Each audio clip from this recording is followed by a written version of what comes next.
नमो नमः। मित्रों, मैं नागेंद्र दुबे बीए तृतीय वर्ष के पाठ्यक्रम में निर्धारित साहित्य दर्पण नामक ग्रंथ का अध्ययन आप सभी लोगों को करा रहा हूँ। यह वीडियो मुख्य रूप से बीए तृतीय वर्ष के छात्रों के लिए अत्यंत लाभकारी है, उनके लिए उपयोगी एवं महत्वपूर्ण है। हमने आचार्य विश्वनाथ जी के संदर्भ में कुछ बातें थी जिसको हमने आपको इसके पहले वाले वीडियो में आपको समझाया था। साहित्य दर्पण ग्रंथ के विषय में बतलाया, उसके प्रणेता आचार्य विश्वनाथ जी के जीवन परिचय पर उससे संबंधित कुछ बातें मैंने आपको बताई। और अब मैं सीधे सीधे साहित्य दर्पण के प्रथम परिच्छेद पर आता हूँ। और साहित्य दर्पण के प्रथम परिच्छेद में सर्वप्रथम आचार्य विश्वनाथ जी ने आस्तिक परंपरा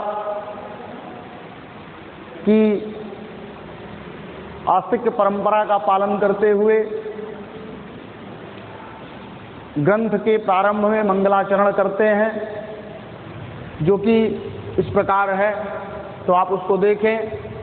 ग्रंथारंभे निर्विघ्नेन प्रारिप्सित परिसमाप्ति कामो वाङ्मयाधिकृततया वाग्देवतायाः सामुख्यमाधत्ते। कह रहे हैं क्या कि ग्रंथारंभे, ग्रंथ के आरंभ में आप जानते हैं कि मंगलाचरण जो है वह मंगलादीनि मंगलमध्यानि मंगलांतानि च प्रथन्ते वीरपुरुषकाणि आयुष्मत्पुरुषकाणि च भवन्ति अध्येतारस्य प्रवक्तारो भवन्ति। महाभाष्यकार आचार्य पतंजलि ने कहा है कि मंगलादीनि मंगलमध्यानि मंगलांतानि च। मंगल माने जो मंगलाचरण है वो ग्रंथ के आदि में, मध्य में और अंत में कहीं भी किया जा सकता है। तो यहाँ पर ध्यान दीजिए, ग्रंथादौ मंगलाचरण ग्रंथ के आदि में है, ठीक है। तो ग्रंथारंभे निर्विघ्नेन प्रारिप्सित परिसमाप्ति कामो वाङ्मयाधिकृततया वाग्देवतायाः सामुख्यमाधत्ते। बोले ग्रंथ के प्रारंभ में, और कैसे, किस ग्रंथ के प्रारंभ में? तो बोले प्रारिप्सित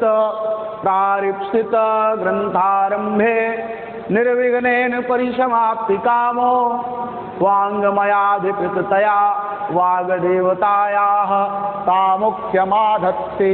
यह इसका अन्वय हो गया, एक एक पद के क्रम से हो गया कि प्रारिप्सित कहते हैं प्रारंभ किए हुए, है ना, प्रारंभ किए हुए ग्रंथ के आरंभे, ग्रंथ के आरंभ में निर्विघ्नेन परिसमाप्ति कामः, निर्विघ्न परिसमाप्ति के लिए वाङ्मय, वाङ्मय का अर्थ होता है साहित्य, वाङ्मय की अधिकृततया, वाङ्मय की अधिकृत स्वीकृत, वाङ्मय की अधिष्ठात्री वाग देवताया, वाणी रूपी देवता की अर्थात सरस्वती की सामुख्यम आधत्ते, माने उनकी आशीर्वाद की कामना करता हूँ या उनसे, है ना, सरस्वती की आराधना करता हूँ। अब समझ में आया? तो क्या अर्थ हुआ कि प्रारिप्सित ग्रंथारंभे, प्रारिप्सित का अर्थ हुआ कि प्रारंभ किए हुए ग्रंथ के, जिस ग्रंथ को प्रारंभ करना है उसे क्या कहते हैं? प्रारिप्सित। तो प्रारिप्सित का अर्थ हुआ कि प्रारंभ किए हुए ग्रंथ के आरंभ में, है ना, निर्विघ्नेन परिसमाप्ति कामः, कामना माने इच्छा, और किस इच्छा से? बोले निर्विघ्नेन माने निर्विघ्न, परिसमाप्ति की कामना से, ग्रंथ के निर्विघ्न समापन की कामना से, वाङ्मयाधिकृततया, वाङ्मय में अधिकृत, वाङ्मय में अधिष्ठा, वाङ्मय की अधिष्ठात्री देवी वागद देवताया, वाणी रूपी देवता की अर्थात सरस्वती की सामुख्यमाधत्ते माने आराधना करता हूँ। तो ये ऊपर वाली बात आपको समझ में आ गई होगी कि ग्रंथारंभे निर्विघ्नेन परिसमाप्ति कामः वाङ्मयाधिकृततया वागद देवतायाः सामुख्यमाधत्ते। किस देवता की आराधना की गई? तो वाग देवता की। वाग देवता का अर्थ हुआ क्या? सरस्वती जी की। तो आपसे एक प्रश्न पूछेगा साहित्य दर्पण में आचार्य विश्वनाथ ने, है ना, साहित्य दर्पण के मंगलाचरण में किस देवता की आराधना की है, तो उसका उत्तर आपको लिखना होगा कि वाग देवता नहीं दिया है तो ऑप्शन में अगर सरस्वती जी हैं तो सरस्वती पर टिक कर दीजिएगा। इस तरह से यह विकल्प आपका उचित मान लिया जाएगा, सही समझा जाएगा। ठीक है, और आप समझिए क्यों किया गया, तो बोले कामः, किस कामना से, तो बोले निर्विघ्नेन परिसमाप्ति कामः, मंगलाचरण क्यों किया जाता है, तो उसका भी यहाँ पर, है ना, प्रयोजन समझा दिया गया कि ग्रंथारंभे निर्विघ्नेन परिसमाप्ति कामः, जो प्रारंभिक ग्रंथ है उसकी परिसमाप्ति की कामना के लिए, और कैसे वह परिसमाप्त हो जाए, तो उसका उत्तर यहाँ पर लिखा हुआ है निर्विघ्नेन। निर्विघ्न अर्थात बिना विघ्न के ग्रंथ की समाप्ति हो, इस कामना के लिए हम वागद देवताया सामुख्यम आधत्ते, वाणी रूपी, है ना, अर्थात देवता सरस्वती जी की क्या करते हैं, आराधना करते हैं। इतनी बात समझ में आ गई। अब मैं आगे आता हूँ। अब वे सरस्वती जी की आराधना तो करते हैं, लेकिन उसको आराधना करते हुए उन्होंने क्या कहा, उस पर अब प्रकाश डाला जा रहा है। अब आप उस पर ध्यान दें। शरदिंदु सुंदर रुचे चेतसी सामे गिराम देवी अपरेत्य तमः संततम अर्थान किलान प्रकाशयतु। क्या बोले कि अपरेत्य तमः संततम अर्थान किलान प्रकाशयतु। एक एक बात को आप समझने की कोशिश करिएगा। तो बोले क्या कि सा माने वही कौन, पुराणों में जिनको गिराम देवी, वाणी की देवी बताया गया है, गिराम नाम वाणी, तो सा में गिराम देवी अपरेत्य तमः संततम अर्थान किलान प्रकाशयतु। एक एक बात को आपको समझाता हूँ। बोले शरद इंदु सुंदर, शरद इंदु सुंदर, शरद अर्थात शरद काल की, शरद ऋतु के, इंदु माने चंद्रमा के समान, सुंदर है ना, सुंदर रुचि है। तो कहने का अर्थ क्या हुआ कि शरद कालीन चंद्रमा के समान सुंदर, है ना, कांति वाली, शरद ऋतु के चंद्रमा के समान सुंदर कांति वाली गिराम देवी, वाणी की अधिष्ठात्री देवी में माने मेरे, अपहृत्य तमह, ऐसे कर दे, तमह माने अज्ञान रूपी अंधकार का, अपहृत्य माने क्या करे, अपहरण करके, और चेतसी, मैं चेतसी, मेरे हृदय में अखिलान अर्थान, यहाँ पर देखें तो संततम अर्थान अखिलान प्रकाशयतु। तो मैं चेतसी, सा माने वही देवी, मैं माने मेरे, चेतस माने हृदय में, अखिलान अर्थान समस्त अर्थों को, संततम माने सदैव, प्रकाशयतु माने क्या करें, प्रकाशित करती रहें। एक एक बात तो आप फिर से समझिएगा। बोले शरद इंदु सुंदर रुचे चेतसी सा में गिराम देवी अपहृत्य तमः संततम अर्थान खिलान प्रकाशयतु। ये मंगलाचरण में है।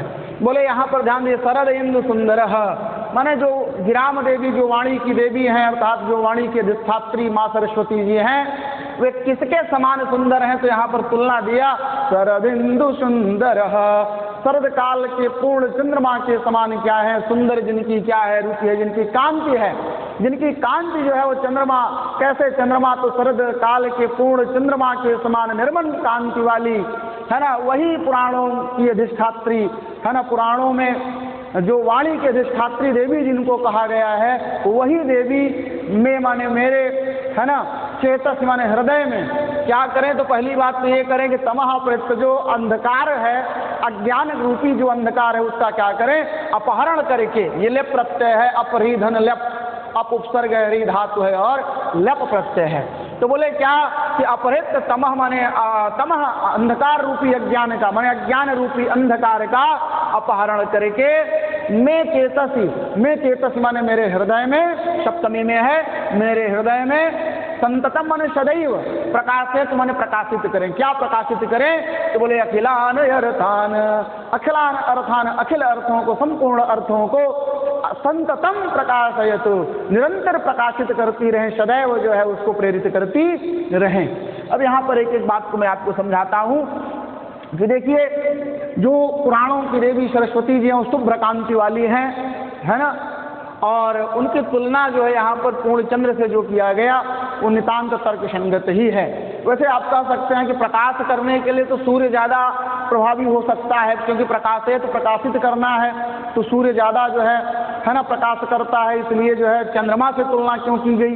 तो देखिए, सूर्य तो प्रकाशित करता है लेकिन वह जो है संतप्त भी करता है, लेकिन चंद्रमा का प्रकाश जो है वो क्या होता है, थोड़ा सा शीतल होता है, इसलिए जो है चंद्रमा से तुलना जो है वो सरस्वती जी की गई। और दूसरी चीज क्या है कि पूर्ण चंद्र है ना, शरद काल की, शरद ऋतु के पूर्ण चंद्र कांति के समान निर्मल कांति वाली, इस तरह की व्याख्या आप कर सकते हैं कि वाणी की जो अधिष्ठात्री देवी हैं वे तो शुभ्र कांति हैं, है ना, उज्ज्वला हैं, सफेद एकदम हैं, इसलिए उनकी तुलना जो पूर्ण चंद्र से किया गया वो बिल्कुल सही ही है। अब यहीं पर कुछ लोग ये कहते हैं कि यहाँ पर अज्ञान को दूर करना है, तमः अपहृत्य, है ना, जैसा कि आप जानते हैं कि इनके एक टीकाकार हैं, उनका जो नाम है वह है साहित्य दर्पण के एक प्रसिद्ध टीकाकार हैं रामचरण तर्कवागीश। ठीक है, तो रामचरण तर्कवागीश का मानना है कि यह श्लोक जो है वो दुर्गा परक है। ठीक है, कि इसमें सरस्वती जी को ना ध्यान करके दुर्गा जी को ध्यान किया गया है, परंतु ऐसा बहुत ही अल्प विद्वान लोग इस मत से क्या है सहमत हैं। अधिकांशतः विद्वान यहाँ पर जो है वो सरस्वती के ही पक्षधर हैं। और कुछ आलोचकों का विचार है कि ज्ञानम इच्छेद च महेश्वरात, है ना, ज्ञानम इच्छेद च महेश्वरात, इसका अर्थ ये हुआ कि या तो ज्ञानम इच्छेद च शंकरात, ऐसा भी लोग कहते हैं कि जिसको ज्ञान की इच्छा हो वो शंकर की आराधना करे। समम करोति कल्याणम इति शंकर, जो शीघ्रता से आपका कल्याण कर दे वही कौन है, शंकर। तो बोले जो है आप तो शंकर की उपासना करनी चाहिए, तो यहाँ पर सरस्वती की उपासना क्यों की गई। देखिए, ऐसा है कि यहाँ पर जो ज्ञानम इच्छेद च शंकरात की बात आई है उसमें जो है वो ज्ञान तो प्रदान करते हैं, बात तो सही है कि ज्ञान की जिसको अभीष्ट हो, जिसको ज्ञान की प्राप्ति करनी हो वो भगवान शिव की उपासना करे। ठीक है, लेकिन यहाँ पर क्या है कि जो चेतस, जो मन शरीर में, माने हमारे हृदय में जो मंदता है, हृदय के में जो है ना बुद्धि की जड़ता है, उसको दूर करने की बात की गई है। तो सरस्वती जी को प्रायः विद्वानों ने बुद्धि की जड़ता के नाशक के रूप में जो है चित्रित किया, उनका वर्णन किया हुआ है। तो यहाँ पर जो है ज्ञान को तो प्रकाशित ही करना, उसके साथ साथ अर्थों को, समस्त अर्थों को सदैव हृदय में प्रकाशित करने की जो बात आई है, उससे यह भी सिद्ध होता है कि सरस्वती तो ज्ञान तो देंगी ही देंगी, इसके साथ साथ बुद्धि में जो है एक प्रकार से क्या करेंगी, तीव्रता लाएंगी, बुद्धि को जो है उसकी जो जड़ता है, जो मंदता है, उसका नाश कर देंगी। तो यहाँ पर जो सरस्वती जी को बुद्धि की मंदता, बुद्धि की जो जड़ता है, उसको नष्ट करने का जो हेतु माना गया, अतः ये मत जो है वो सर्वोपरि है, तर्कसंगत है। अर्थात यह जो श्लोक है वो सरस्वती के निमित्त ही आचार्य विश्वनाथ ने लिखा है, ऐसा जो विद्वानों का मानना है, बिल्कुल नितांत तर्कसंगत है। ठीक है, और कहीं कहीं कुछ लोग यहाँ पर ये ध्यान देते हैं कि अर्थान अखिलान प्रकाशय, तो अर्थ है ना, वाच्य माने अर्थ, जो वाच्य लक्ष्य और व्यंग, वाच्यार्थ, लक्ष्यार्थ और व्यंगार्थ है, तीन प्रकार का जो अर्थ होता है उसकी बात यहाँ कही गई है। तो अगर इसको यहाँ पर कर दें तो सिर्फ अर्थ तक ही सीमित हो जाएगा, लेकिन यहाँ पर उनको पूरे ग्रंथ है ना के लिए सदैव उनको क्या करना है, ज्ञान देते रहना है।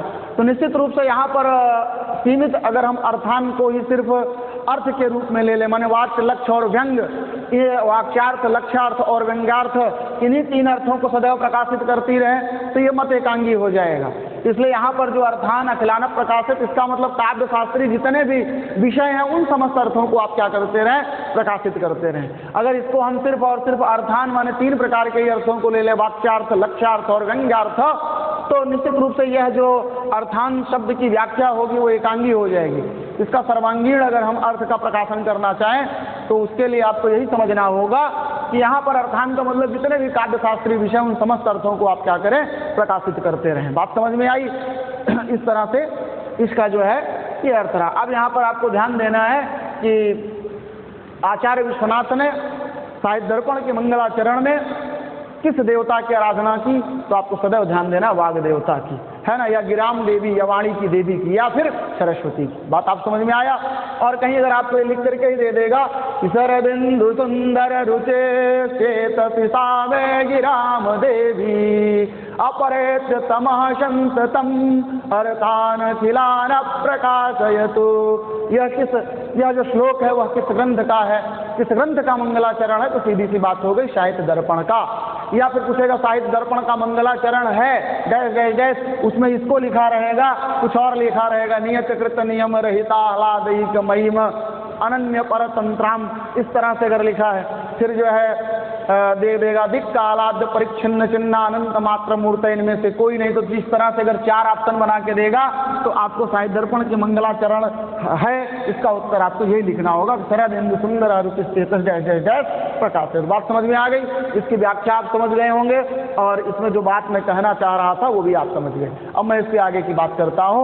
आगे जो है आचार्य विश्वनाथ जी अब सीधे सीधे जो है वो काव्य के स्वरूप पर, काव्य का फल क्या है, काव्य का प्रयोजन क्या है, आचार्य विश्वनाथ जी सीधे सीधे काव्य प्रयोजन पर प्रकाश डालते हैं। तो अब मैं विलंब ना करते हुए काव्य प्रयोजन की बात करता हूँ।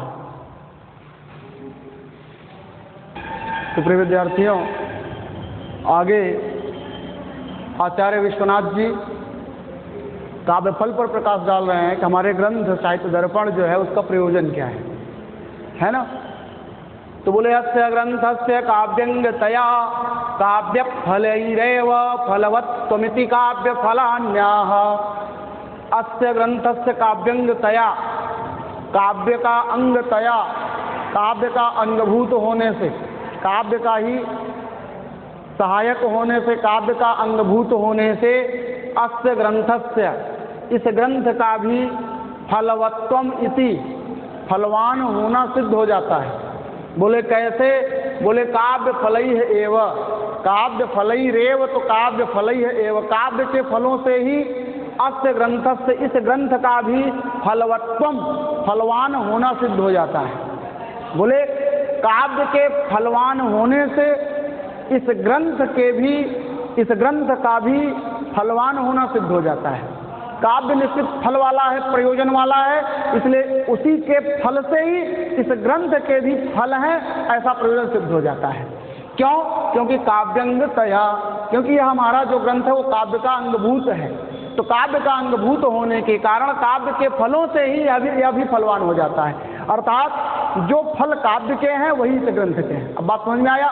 जो प्रयोजन काव्य के हैं वही प्रयोजन अस्य ग्रंथस्य, इस ग्रंथ साहित्य दर्पण के भी हैं। तो अब प्रश्न ये उठा कि साहित्य दर्पण का प्रयोजन बताना था, और आप कह रहे हो कि जो प्रयोजन काव्य का होता है वही साहित्य दर्पण का है, क्योंकि साहित्य दर्पण जो काव्य से संबंधित ग्रंथ है, उसके अतिरिक्त भिन्न ग्रंथ नहीं है।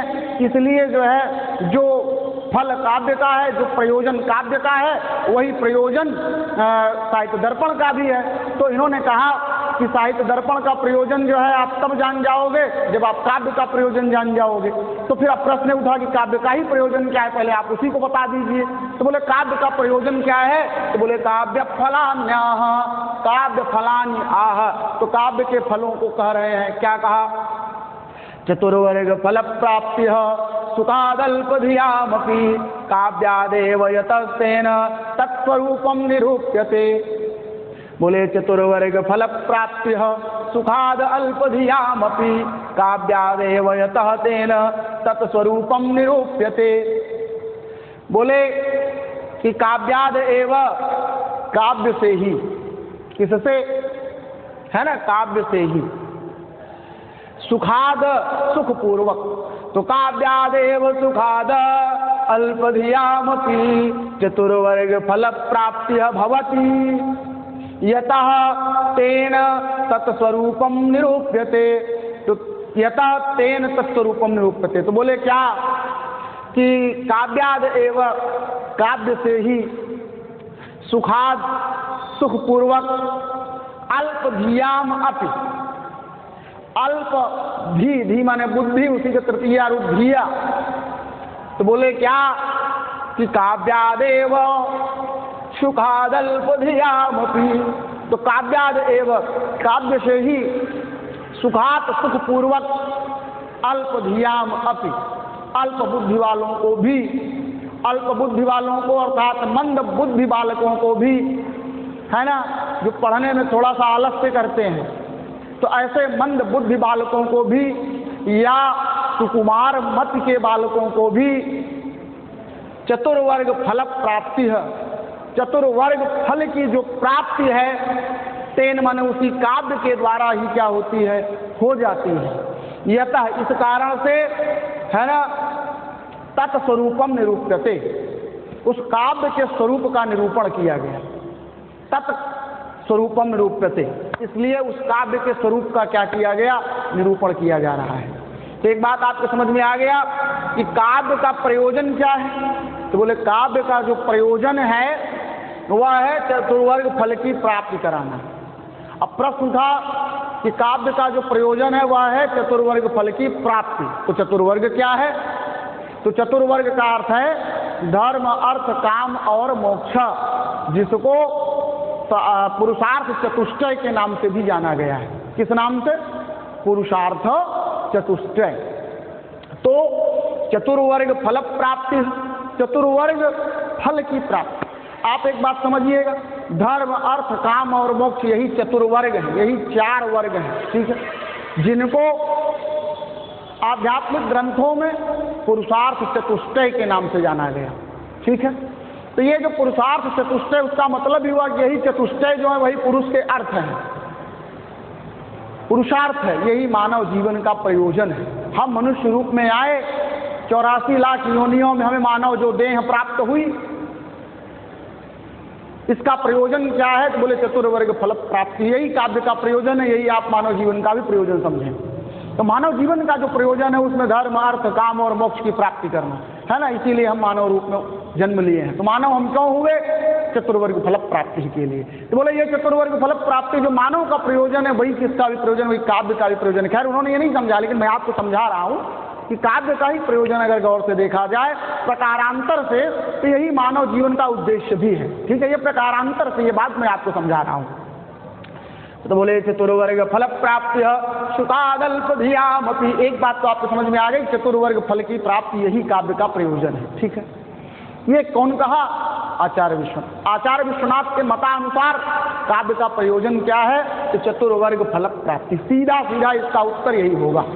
आप ऑप्शन में देखेंगे वहां चतुर्वर्ग फल प्राप्ति दिया होगा, आप उसी को आपको है ना सही मान करके लगा देना है, उसी पर टिक कर देना है कि आचार्य विश्वनाथ ने साहित्य दर्पण ग्रंथ में काव्य का प्रयोजन किसे माना, काव्य का फल किसे माना, तो उसका उत्तर हो जाएगा चतुर्वर्ग फल प्राप्ति, ठीक है।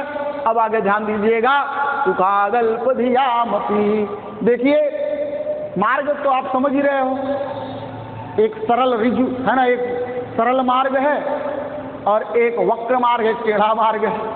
तो मतलब कहने का अर्थ यह है कि कुछ तो सरलतम से समझा जा सकता है और कुछ कठिनतम से समझा जा सकता है। तो ये जो काव्य है ना ये बड़ा सरल होता है।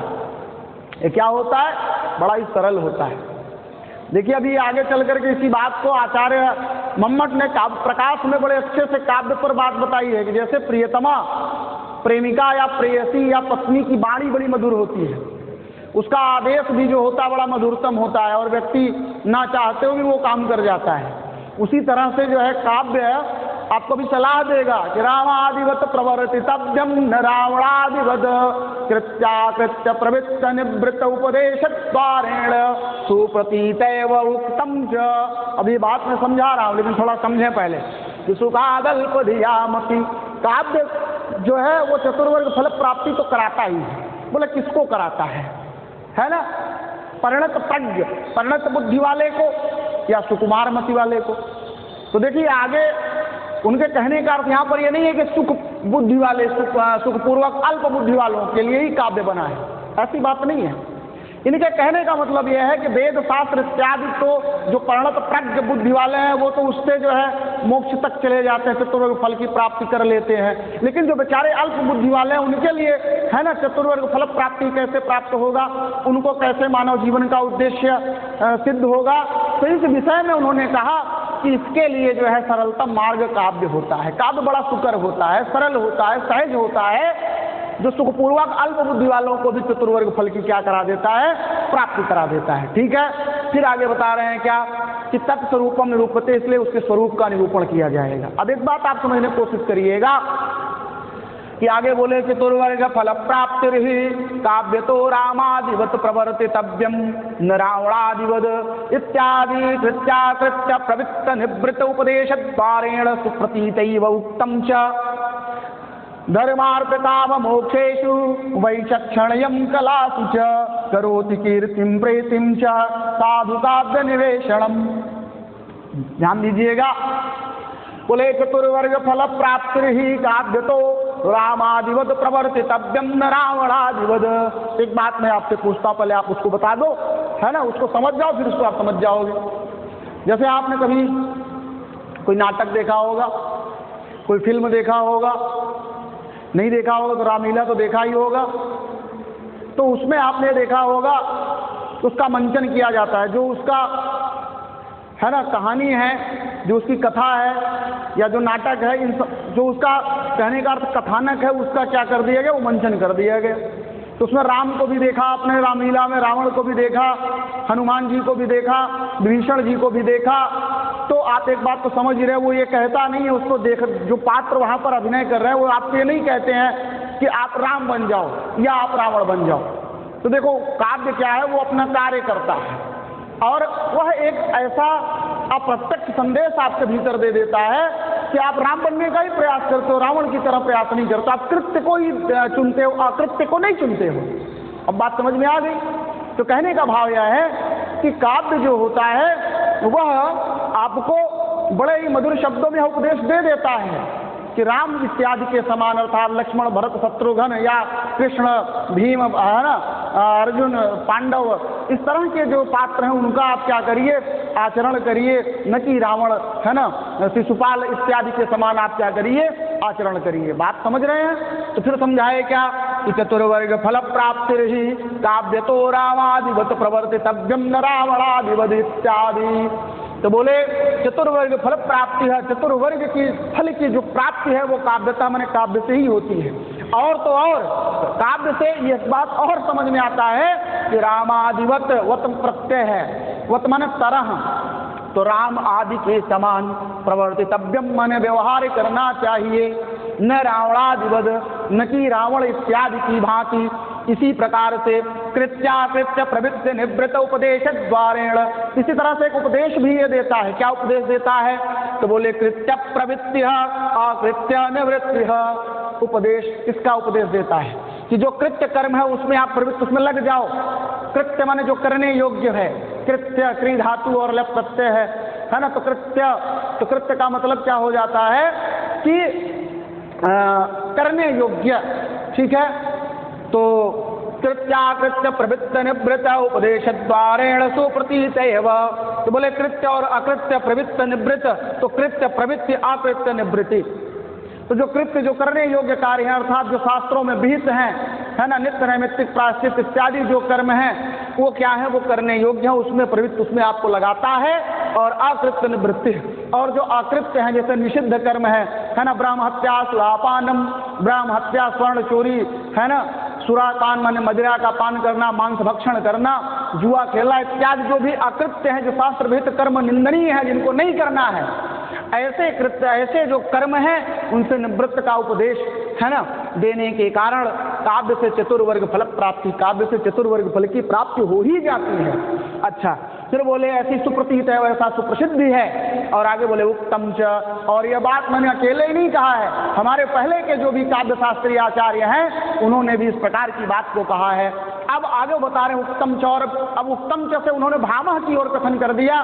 भामह जी जो है वो 6वीं शताब्दी में काव्यालंकार को लिखा है। तो भामह जी का जो कि काव्य शास्त्र के प्रथम आचार्य माने जाते हैं वे हैं आचार्य भामह जी। और आचार्य भामह ने शब्दार्थ सहित काव्यम, यह जो है काव्य की प्रथम परिभाषा हमको आचार्य भामह के काव्यालंकार नामक ग्रंथ से प्राप्त हो जाती है। तो यहाँ पर जो उत्तम च बात आई है उस कथन से इन्होंने भामह की ओर इशारा करते हुए कहा कि धर्मार्थ काम मोक्षेषु वैचक्षण्यं कलासु च करोति कीर्तिं प्रीतिं च साधु काव्य निवेशनम। आचार्य भामह ने भी यही बात कहा है। क्या कहा कि धर्मार्थ काम मोक्षेषु। अब इधर देखिए यहाँ चतुर्वर्ग फल प्राप्ति है, ये आचार्य विश्वनाथ जी का है ना। और यहाँ पर भामह जी क्या कह रहे हैं कि धर्मार्थ काम मोक्षेषु। कहने का मतलब बात वही है चाहे धर्म अर्थ काम मोक्ष कहो, चाहे चतुर्वर्ग फल प्राप्ति कहो। चतुर्वर्ग कहने से भी है ना प्रत्यक्ष रूप से चतुर्वर्ग और प्रत्यक्ष रूप से धर्म अर्थ काम और मोक्ष, इसमें व्याख्या करनी पड़ेगी, इसमें व्याख्या हुई है, इसमें विग्रह करना है, इसमें विग्रह ऑलरेडी हुआ है। तो बोले धर्मार्थ काम मोक्षेषु वैचक्षण्यम कलासु च। पहली बात तो ये हो गई कि साधु काव्य निवेशनम, साधु काव्य के निवेशन से, साधु काव्य के निवेशन से है ना, साधु काव्य माने एक सत्काव्य से, सुंदर काव्य की रचना कर देने से, सुंदर काव्य का अनुशीलन करने से, उसको अध्ययन करने से। ऐसा नहीं है कि रचने मात्र से ही है ना, अध्ययन और अध्यापन करने से। या तो आप पढ़िए, या तो पढ़ाइए, या तो लिखिए है ना, या तो उसको सुनिए, वक्ता श्रोता दोनों का लाभ होता है। ऐसा नहीं है कि सिर्फ है ना वक्ता का ही लाभ होगा या सिर्फ श्रोता को ही लाभ होगा। काव्य जो है वो दोनों पक्षों को लाभ देता है।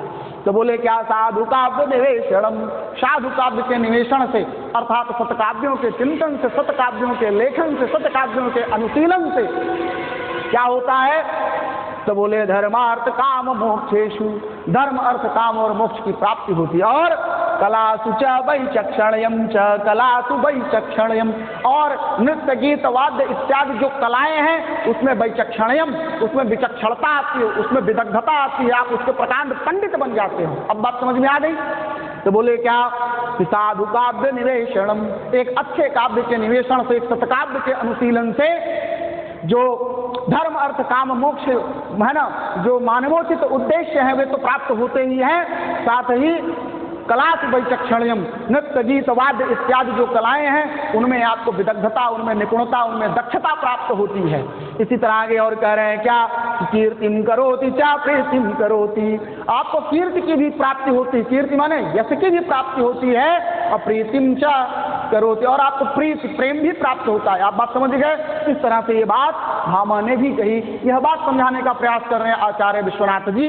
आचार्य विश्वनाथ जी ने कहा मैंने कोई नई बात नहीं कर दी है कि काव्य से है ना धर्म अर्थ काम मोक्ष की प्राप्ति होती है। ये जो हमारे पूर्ववर्ती आचार्य हैं भामा जी ने, उन्होंने भी ऐसा कहा है। अच्छा, अब इसी तरह के अगर और हम बातें करें तो कुछ और मैं काव्य शास्त्रीय आचार्यों की बात यहीं पर करना चाहूंगा। तो आइए मैं उन पर भी बात करता हूं।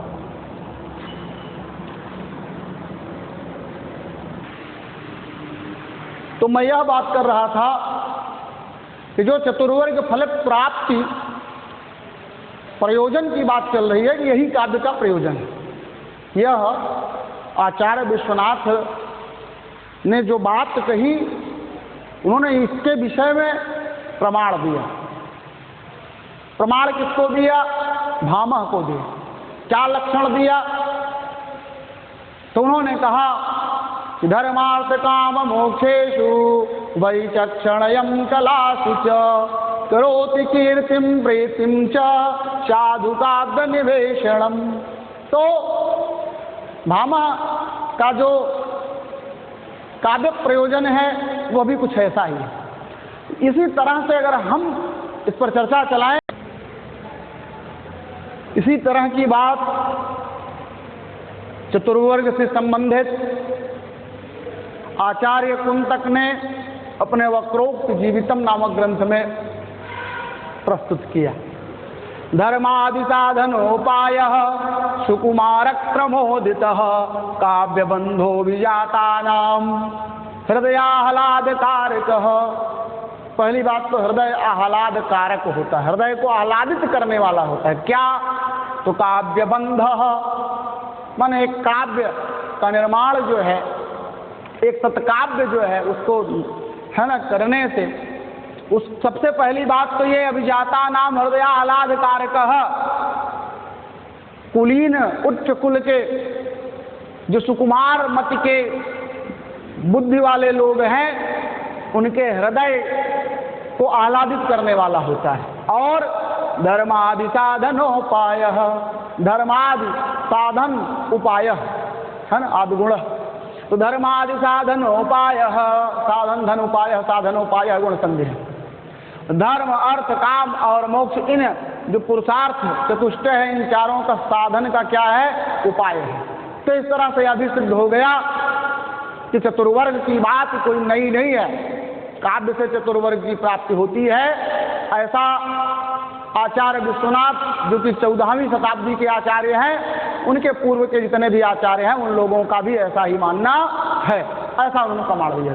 अच्छा, अगर हम इसी पर बात करें आचार्य मम्मट जी के काव्य प्रयोजन की, है ना, लगे हाथ इसको भी साफ करते हैं, तो आचार्य मम्मट ने काव्य प्रयोजन जो है वो कुल 6 माने हैं। आचार्य मम्मट के अनुसार काव्य के कुल कितने प्रयोजन हैं? तो आचार्य मम्मट के अनुसार काव्य के कुल 6 प्रयोजन हैं। और कौन कौन से हैं? तो काव्यम यशसे अर्थ कृते व्यवहार विदेशी वेतरक्षतये शाद्यः पर निर्वृत एकांता सम्मित तयोपदेश युजे। अच्छा, वैसे पढ़ता हूँ तो काव्यम यशसे 1 बात, अर्थकृते 2 बात, व्यवहार विदे 3 बात, चौथा शिवेतरक्षते, 5वां सद्यः परनिवृत्तये और 6ठा कांता सम्मित तयोपदेश युजे। 1 बात। तो आचार्य मम्मट ने काव्य के कुल कितने प्रयोजन माने? तो आचार्य मम्मट ने काव्य के कुल 6 प्रयोजन माने। उन्होंने कहा कि काव्य जो है एक अच्छे काव्य के अनुशीलन से, उसके निर्माण से, यशसे सम्मान प्राप्ति के लिए, दूसरा अर्थकृते धन प्राप्ति के लिए, है ना, और व्यवहार विदे और व्यवहारिक ज्ञान के लिए, और शिव से इतर की क्षति के लिए, शिवेतरक क्षतये। तो शिवेतर को तोड़ेंगे तो हो जाएगा शिव धन इतर धन क्षतये। ये क्षतये जो है क्षति के लिए, तो किसकी क्षति के लिए? तो बोले शिव से जो इतर है। शिव का अर्थ होता है कल्याण और इतर का अर्थ हुआ भिन्न, अर्थात कल्याण से जो भिन्न है उसी की क्षति के लिए। तो कल्याण का अर्थ हुआ मंगल और मंगल से जो भिन्न है उसे कहते हैं अमंगल, और क्षतये माने उसी के विनाश के लिए, अर्थात अमंगल नाश के लिए। और फिर कह रहे हैं क्या?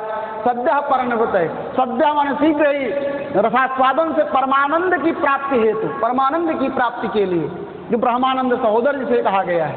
तो बोले सद्यः परनिवृत्तये, सद्यः परमानंद की प्राप्ति के लिए, और कांता सम्मित तयः उपदेश युजे, और कांता के समान मधुर शब्दों में उपदेश देने वाला होता है क्या? काव्य। इस तरह से काव्य के 6 प्रयोजन बताए गए। पहला यश प्राप्ति, दूसरा अर्थ प्राप्ति, धन की प्राप्ति, तीसरा क्या है? व्यवहारिक ज्ञान, चौथा क्या है? अमंगल नाश, और 5वां क्या है? सद्यः परनिवृत्ति या ब्रह्मानंद की प्राप्ति, और 6ठा जो है वह क्या है? कांता सम्मित तयोपदेश युजे, कांता अर्थात पत्नी के सम्मित समान मधुर शब्दों में उपदेश देने वाला होता है। इस तरह से ये काव्य के कुल कितने प्रयोजन हो गए? काव्य के कुल 6 प्रयोजन हो गए। तो ये 6 प्रयोजन किसने माने, है ना? तो आचार्य मम्मट ने माने। और चतुर्वर्ग फल प्राप्ति की बात किसने की? तो साहित्य दर्पणकार ने की। तो दोनों मुट्ठी में आप समझ लें, एक हाथ से आप आचार्य विश्वनाथ जी को समझें और दूसरे से आप जो है मम्मट जी को समझें। तो आचार्य विश्वनाथ के अनुसार काव्य प्रयोजन चतुर्वर्ग फल प्राप्ति है, और आचार्य मम्मट के अनुसार काव्य के कुल कितने प्रयोजन हैं? तो 6 है ना। 6 प्रयोजनों की बात कौन करते हैं? आचार्य मम्मट जी। और चतुर्वर्ग फल प्राप्ति की बात कौन करते हैं? तो आचार्य विश्वनाथ जी। दोनों का अंतर आप समझ गए होंगे।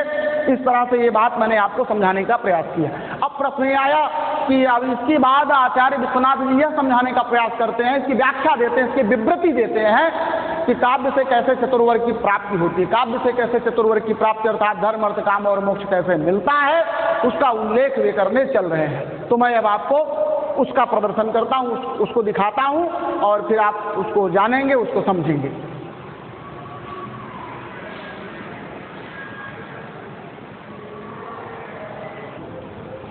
अब यहाँ पर जो बात आचार्य विश्वनाथ जी प्रतिपादित कर रहे हैं कि काव्य से धर्म अर्थ काम और मोक्ष रूप जो पुरुषार्थ चतुष्टय या जो चतुर्वर्ग है उसकी कैसे प्राप्ति होती है, तो उस पर मैं एक एक बात आपको समझा रहा हूँ। तो सबसे पहले उन्होंने धर्म, फिर अर्थ, फिर काम और फिर मोक्ष क्रमशः इनका विवेचन किया कि काव्यतः ये काव्य से कैसे प्राप्त होते हैं। तो कहा कि किंच काव्यात् धर्म प्राप्ति भगवन् नारायण चरणारविंद स्तववादिना एकः शब्दः सुप्रयुक्तः सम्यक् ज्ञातः स्वर्गे लोके कामधुग् भवति इत्यादि वेदवाक्येभ्यश्च सुप्रसिद्धैव अर्थप्राप्तिश्च प्रत्यक्ष सिद्धा काम प्राप्ति च अर्थद्वारैव मोक्ष प्राप्ति च एतज्जन्य धर्म फल अननुसंधानात् मोक्षोपयोगी वाक्ये व्युत्पत्त्यादायकत्वाच्च चतुर्वर्ग प्राप्तिर्हि वेद शास्त्रेभ्यो नीरसतया दुखाद एव परिणत बुद्धिनामेव जायते परमानंद संदोह जनकतया सुखाद एव सुकुमार बुद्धिनामपि पुनः काव्यादेव।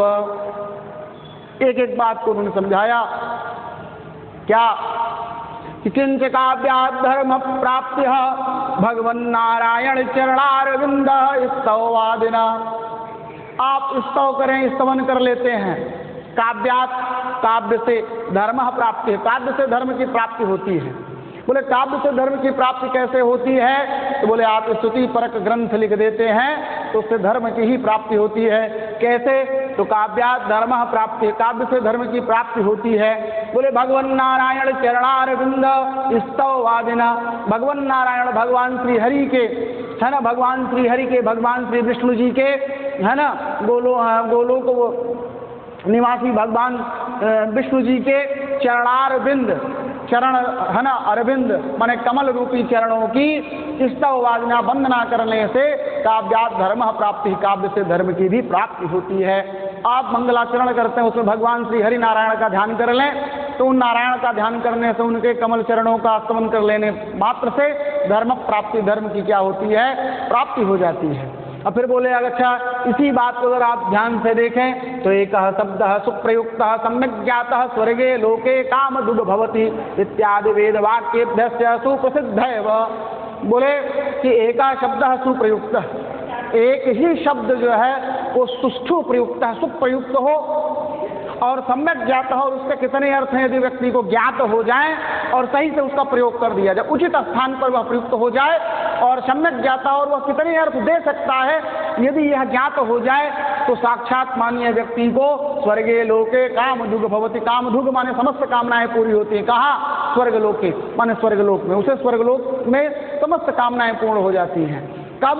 बोले एक शब्द सुप्रयुक्त, एक शब्द, है ना, सुप्रयुक्त, सही ढंग से समुचित रूप से प्रयुक्त हो जाए और उसका कितना अर्थ होता है सम्यक ज्ञात है। यदि यह बात भली प्रकार से ज्ञात हो जाए तो व्यक्ति को इहलोक और परलोक सर्वत्र जो है उसके समस्त मनोवांछित कामनाएं जो है वो क्या होता है? पूर्ण कराने वाला होता है। अब बात समझ में आया?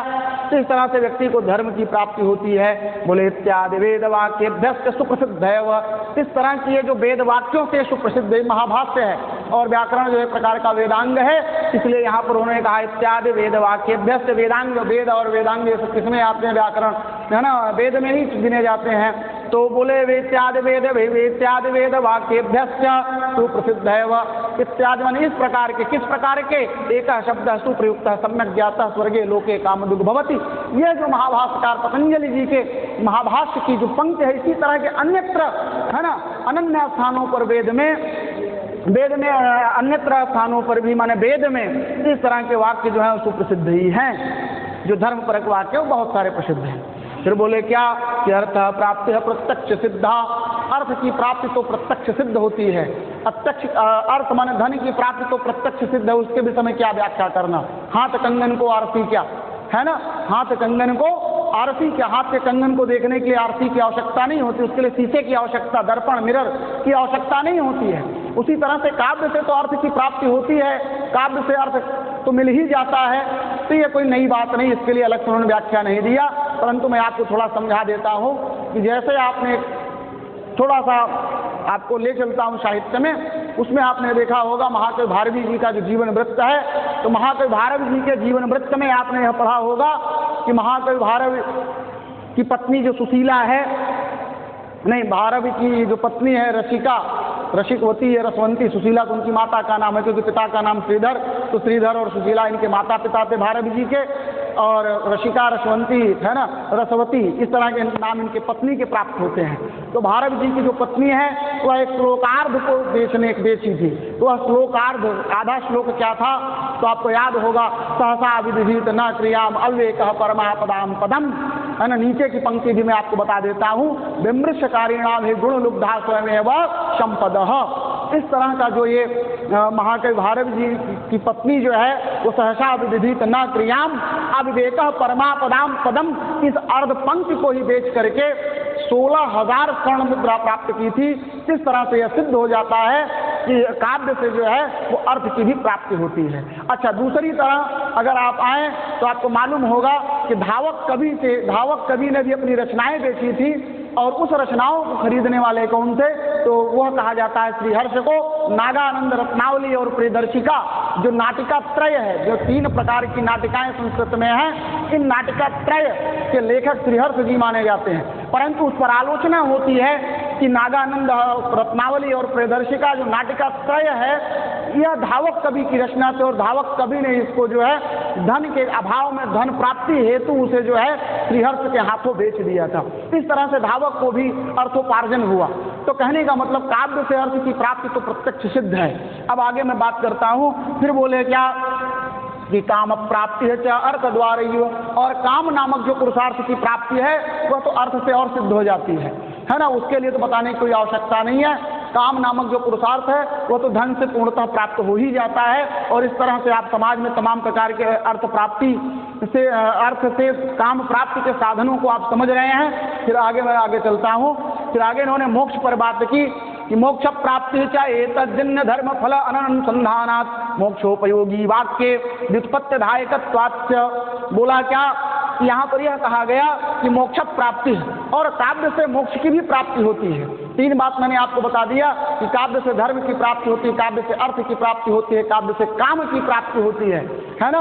और फिर बोले क्या? मोक्ष प्राप्ति है चाहे तज्जन्य धर्म फल अनुसंधानात्। तो मोक्ष की प्राप्ति जो है वह कैसे होगी? तो बोले एतज्जन्य माने काव्य से जन्य, काव्य से उत्पन्न हुए धर्म फल अनुसंधानात्, धर्म फल का परित्याग कर देने से, माने काव्य से उत्पन्न हुआ जो धर्म है उसका परित्याग कर देने से, अर्थात अनासक्त भाव से काव्य का निर्माण करने से मोक्ष प्राप्ति, मोक्ष की भी प्राप्ति हो जाती है।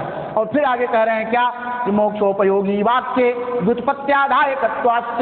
मोक्षोपयोगी वाक्य, मोक्ष में उपयोगी वाक्यों की व्युत्पत्ति करने के कारण जो है काव्य आपको मोक्ष दिला देता है। व्युत्पत्तिदायकत्वाच्च, व्युत्पत्तिदायकत्वाच्च माने व्युत्पत्ति का आधायक होने से। तो व्युत्पत्ति अर्थात उनका निर्वचन है ना करने के कारण काव्यात मोक्ष प्राप्ति, काव्य से क्या होती है? मोक्ष की प्राप्ति हो जाती है। अब यहाँ पर ध्यान दीजिएगा, कहते हैं मोक्षोपयोगी वाक्य, मोक्ष में जो उपयोगी वाक्य हैं है ना, जैसे प्रतीक्षा, साधन, चतुष्टय, ब्रह्म, माया, मोक्ष, ये सब समस्त जो है ये मोक्षोपयोगी वाक्य हैं।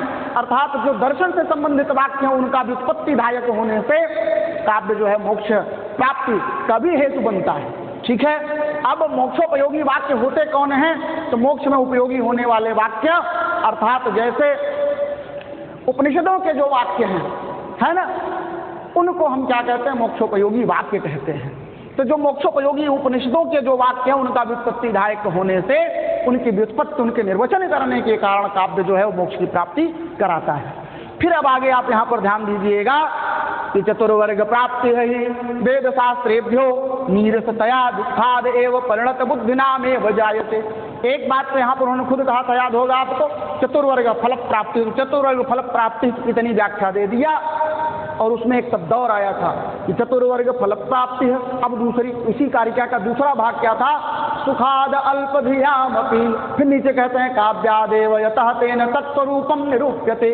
अल्प सुखाद, सुखपूर्वक, अल्पधियामपि, सुखपूर्वक अल्पमति वालों को भी जो है चतुर्वर्ग की प्राप्ति होती है। तो यहाँ पर उन्होंने समझाया, क्या समझाया कि चतुर्वर्ग प्राप्ति ही, चतुर्वर्ग की जो प्राप्ति है, धर्म, अर्थ, काम और मोक्ष की जो प्राप्ति है वह वेद शास्त्रेभ्य, वह वेद और शास्त्रों से नीरसतया, नीरसता पूर्वक, दुखाद एवं दुख से परिणत बुद्धि नाम हो जाए थे। जो परिणत बुद्धि वाले हैं, अर्थात जो परिणत प्रज्ञ हैं, जो बहुत ही कठोर मति वाले हैं, ऐसे बुद्धिमान पुरुषों को ही होती है। जबकि परमानंद संदोह जनकतया सुखादेव सुकुमार बुद्धि नाम पुनः काव्याद एव। तो बोले ये जो अल्पमति वाले हैं, जो है ना, सुकुमार बुद्धि नाम है, जो सुकुमार मति वाले हैं उनको है ना काव्याद एव, काव्य से ही सुखाद एवं सुखपूर्वक परमानंद संदोह जनकतया, परमानंद का संदोह, परमानंद सहोदर होने के कारण काव्य से ही चतुर्वर्ग फल प्राप्ति हो जाती है। इस तरह से उन्होंने दोनों कारिकाओं की व्याख्या की। अब आगे वे इसके स्वरूप पर प्रकाश डालेंगे, लेकिन इसी संबंधित अभी 4-5 लाइन और है, वह मैं आपको स्पष्ट कर देता हूँ।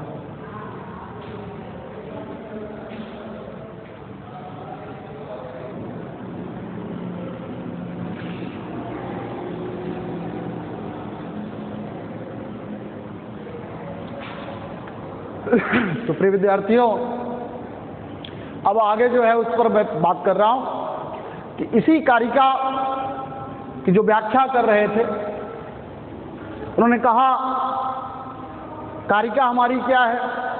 काव्य प्रयोजन का निरूपण। इसको करते हुए आचार्य विश्वनाथ ने क्या कहा?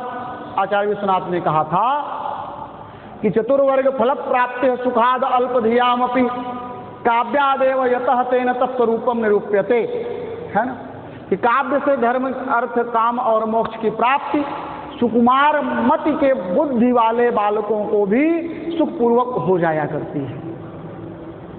तो यहां पर अब क्या है, उन्होंने यह भी बात रखी कि जो वेद शास्त्र इत्यादि हैं वे नीरस होते हैं और उनसे धर्म अर्थ काम और मोक्ष की जो प्राप्ति है वह परिणत प्रज्ञ वालों को ही होती है। अर्थात जो तीक्ष्ण बुद्धि वाले बालक हैं वे वेद शास्त्र आदि का पारायण करके, उनका अध्ययन करके मोक्ष के अधिकारी हो जाते हैं। अब इसी क्रम में जो अल्प बुद्धि वाले बालक हैं वे मोक्ष, धर्म अर्थ काम और मोक्ष जैसे पुरुषार्थों से वंचित हो जाते हैं। इसलिए उनको ध्यान में रखते हुए काव्य का निर्माण किया गया, काव्य के प्रयोजन को समझाया गया। तो यहीं पर पूर्व पक्षी जो है वो उनसे शंका कर रहा है, उनसे प्रश्न कर रहा है कि ननु तरहि परिणत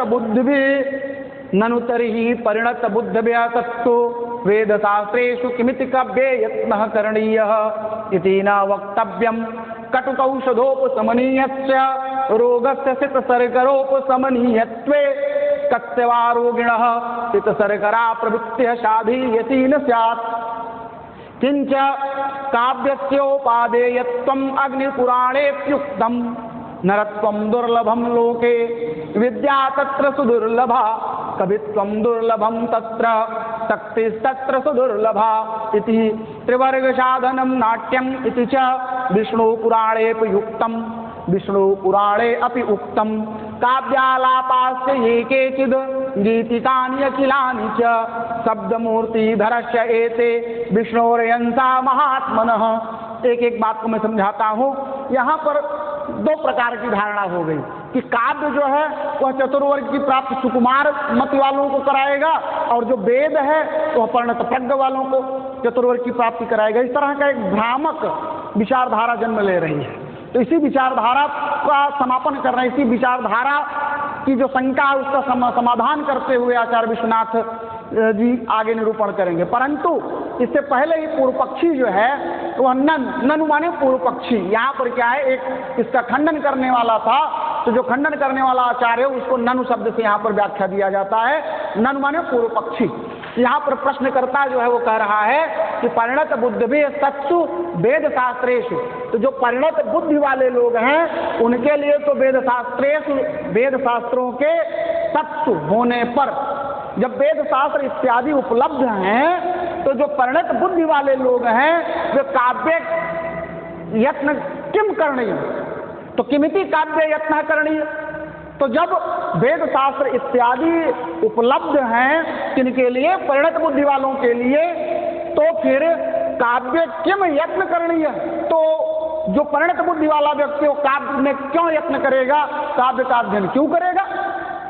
वाजिब तर्क है उसका कहना है कि अगर परिणत बुद्धि वालों के लिए तो जब वेद शास्त्र इत्यादि तत्व माने उपलब्ध होने पर, जो वेद शास्त्र इत्यादि है वो तो ऑलरेडी उपलब्ध है, वो स्वतः हैं, तो जो परिणत बुद्धि वाले हैं वे काव्य में क्यों अध्ययन करें? उनको काव्य अध्ययन करने की कोई आवश्यकता नहीं। इससे यह भी सिद्ध होता है कि काव्य जो है वो सुकुमार मत वालों के लिए ही लिखा पढ़ा गया है। उसका परिणत प्रज्ञ माने जो परिणत बुद्धि वाले हैं, जो तीक्ष्ण बुद्धि वाले हैं, उनके लिए वह अनुपयोगी है। तो इसी शंका का समाधान करते हुए आचार्य विश्वनाथ जी कह रहे हैं कि इतना वक्तव्यम, ऐसा नहीं कहना चाहिए। इतना वक्तव्यम बोले आप जो कह रहे हो ये गलत है, ऐसा नहीं कहना चाहिए। बोले कटुक औषधोपशमनीयस्य रोगस्य सितशर्करोपशमनीयत्वे कस्य वा रोगिणः सितशर्करा प्रवृत्तिः साधीयति न स्यात्। बोले कटुक औषध उपशमनीय, कटुक माने कड़वी, औषधि से समनीय माने शांत होने वाला।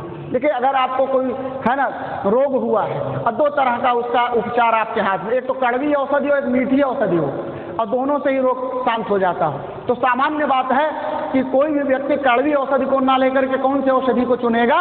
जो मधुर है, जो मीठी है ना, जो शहद के तुल्य मधुर है, ऐसी औषधि का पान करके रोग का उपचार करना श्रेयस्कर समझेगा। तो समझाए क्या कि कटुक औषधोपशमनीयस्य, है ना, रोगस्य सित सर्करोपशमनीयस्य कश्यवा रोगिणः सित सर्करा प्रवृत्ति साधीयसी न स्यात्। बोले कटुक औषध, कड़वी औषधि से समनीय मन शांत होने वाले रोग का सित सर्करा समनीयत्व। यदि सित सर्करा है ना, सित सर्करा, सफेद सर्करा अर्थात सित और असित, सित का अर्थ होता है सफेद और सर्करा का अर्थ हुआ चीनी जिसे कहते हैं। तो सफेद सर्करा से अर्थात जो है कि मिश्री की डली कह लीजिए, तो मिश्री की डली से अगर वह शांत हो जाए तो कस्यवा रोगी है। तो ऐसा कौन सा रोगी है जो सित सर्करा प्रवृत्ति साधीयसी न स्यात्, जो मिश्री की डली से सित सर्करा से रोग को शांत करना नहीं चाहेगा। अब बात आप समझ में आई कि यहाँ पर यह बात आई कि जो वेद इत्यादि हैं वे परिणत बुद्धि वालों के लिए बने हुए हैं, तो जब उनके लिए परिणत बुद्धि वालों के लिए वेद उपलब्ध हैं तो वो काव्य में क्यों परिश्रम करें? इसी तर्क का खंडन करते हुए आचार्य विश्वनाथ जी कह रहे हैं कि तीन वक्तव्यम, ऐसा नहीं कहना चाहिए।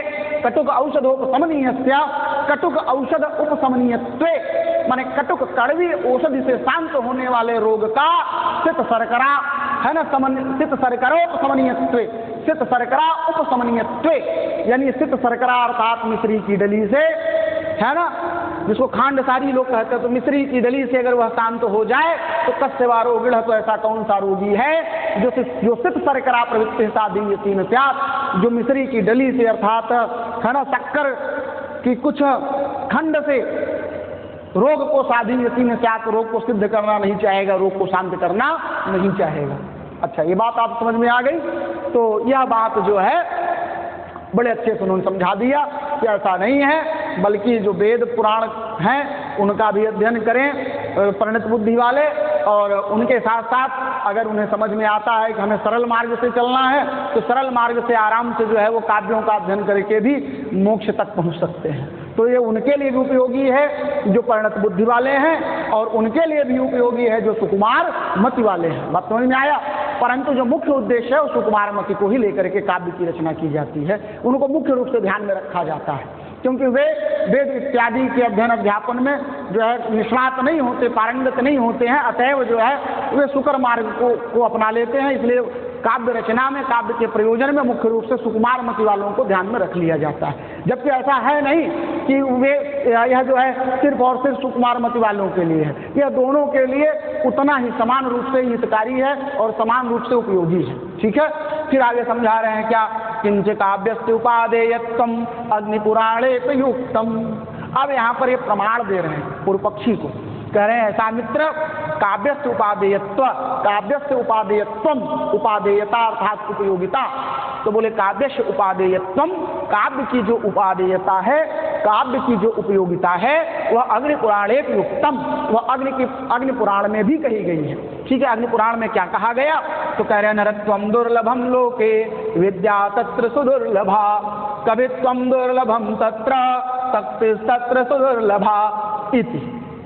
क्या कहा? कहा नरत्वम दुर्लभम लोके विद्या तत्र सुदुर्लभा, कवित्वम दुर्लभम तत्र शक्ति तत्र सुदुर्लभा। बोले नरत्वम दुर्लभम लोके, लोके संसार में, लोके इस है ना संसार में दुर्लभ है। क्या दुर्लभ है? बड़ी कठिनाई से पाने योग्य है। क्या? तो बोले नरत्वम, नरदेह, मनुष्य का शरीर। तो मनुष्य होना जो है यह संसार में बड़ा दुर्लभ है। 84 लाख योनियों में अटकते भटकते अपने अनंत जन्मों के अनंत पुण्यों के अधीन रहते हुए हमें है ना कहीं एकांत अवसर में हमें क्या मिल जाता है? मनुष्य का शरीर। तो मनुष्य का जो शरीर है वो अनंत जन्मों के अनंत पुण्यों के फल का क्या है? परिणाम है। तो इस तरह से जो नरत्वम दुर्लभम लोग की बात कही गई उसका अर्थ आप समझ गए होंगे कि संसार में मनुष्य का शरीर जो है वह पाना नितांत दुर्लभ है, बड़ा दुर्लभ है। अच्छा, मनुष्य हो भी गए तो विद्या तत्र सुदुर्लभा, विद्या की प्राप्ति करना ये अत्यंत दुर्लभ है। मनुष्य होना जो है ये दुर्लभ है, लेकिन मनुष्य होकर के विद्या की प्राप्ति करना है ना, ये सुदुर्लभ है कि आपको बोध हो, आपको सहज हो, आप समझदार हो, आप किसी बात को समझ सकें, जान सकें, आपको समझाने पर आप उस तथ्य से अवगत हो जाएं। तो इस तरह से ज्ञान की प्राप्ति करना ये क्या है, ये सुदुर्लभ है ना। फिर आगे बोले कवित्वम दुर्लभम तत्र। अच्छा, अगर आप जानकार हो ही गए तो कवित्वम दुर्लभम तत्र, तो कवित्व प्राप्त करना, कवि बनना ये अत्यंत दुर्लभ है। और फिर कह रहे हैं क्या, शक्ति तत्र सुदुर्लभा। और इतने पर फिर आगे कह रहे हैं शक्ति तत्र सुदुर्लभा। शक्ति माने प्रतिभा, काव्य शक्ति। तो काव्य की जो प्रतिभा है उसको प्राप्त करना तो अत्यंत क्या है, सुदुर्लभ है। इस तरह से फिर आगे कह रहे हैं क्या, त्रिवर्ग साधनम नाट्यम। बोले ये जो नाटक होता है, ये अग्नि पुराण की ही बात है, त्रिवर्ग साधनम नाट्यम। पूछेगा कहाँ का कथन है, तो ध्यान रखिएगा ये कथन कहाँ का है, अग्नि पुराण का है। अगर ये पूछेगा नृत्यम दुर्लभम लोके विद्या तत्र सुदुर्लभा, कवित्वम दुर्लभम तत्र तत्ते तत्र च सुदुर्लभा, ये पंक्ति कहाँ की है, ये वाक्य कहाँ का है, तो ये भी कहाँ का है, अग्नि पुराण का है। इसी तरह से ध्यान दीजिएगा, त्रिवर्ग साधनम नाट्यम। जो नाट्य होता है वो त्रिवर्ग साधनम, 3 वर्गों का साधन होता है। तो त्रिवर्ग कौन कौन से हो गए, धर्म, अर्थ और काम। ये प्रमाणिकता के रूप में उन्होंने पूर्व पक्ष का है ना खंडन करने के बाद उसको प्रमाणिकता देते हुए आचार्य विश्वनाथ ने कहा कि त्रिवर्ग साधनम नाट्यम, ये जो नाटक है ये तीनों वर्गों का क्या होता है, साधन होता है। फिर आगे कह रहे हैं क्या, कि एक ही पुराण का प्रमाण नहीं दिया, अब आगे एक पुराण का प्रमाण और दे रहे हैं। कह रहे हैं क्या, विष्णु पुराणे भी उक्तम। इसी तरह की बात विष्णु पुराण में भी कही गई। क्या कहा गया, बोले काव्यालापास्य ये केचिद गीतिकानि अखिलानि च शब्द मूर्ति दर्शयेते विष्णोरयंसा महात्मनः। कह रहे हैं कि काव्य आलापश्च, तो काव्यश्च आलापश्च माने काव्य और आलाप। आलाप का मतलब होता है आख्यान, माने काव्य और आख्यान। ये केचिद माने जो कुछ भी है, बोले संसार में ये केचिद जो कुछ भी काव्य और आख्यान है, गीतिकानि अखिलानि च अखिलानि गीतिकानि, और अखिल गीत, संपूर्ण गीत इत्यादि है ना, ये सब के सब शब्द मूर्ति धर से शब्द मूर्ति को धारण करने वाले विष्णु अंशाह एते एते महात्मना विष्णु अंशाह, ये महानुभाव भगवान विष्णु के ही क्या है, अंश हैं। इस तरह से उन्होंने इसका भी प्रमाण दे दिया कि देखिए ऐसा नहीं है कि जो शास्त्र हैं, जो वेद हैं, जो पंडित प्रज्ञ वालों के लिए तो हैं, लेकिन यदि वे चाहें तो सहजता पूर्वक सरल मार्ग को अपनाते हुए है ना काव्य से भी चतुर्वर्ग की प्राप्ति कर सकते हैं। इसलिए यह दोनों के लिए, अर्थात पंडित प्रज्ञ वालों के लिए भी और अल्पमति वालों के लिए, दोनों के लिए समान रूप से क्या है, उपयोगी है ना। इस तरह से समझाया। तो प्रिय विद्यार्थियों, मैं आशा करता हूं कि आप काव्य प्रयोजन पर जो मैंने आपको विशद व्याख्या दी उसको पूर्ण रूप से समझ लिए होंगे। तो अगर आपके समझ में आया तो बहुत अच्छा रहा। इन्हीं शब्दों के साथ इसे श्री करता हूं। धन्यवाद।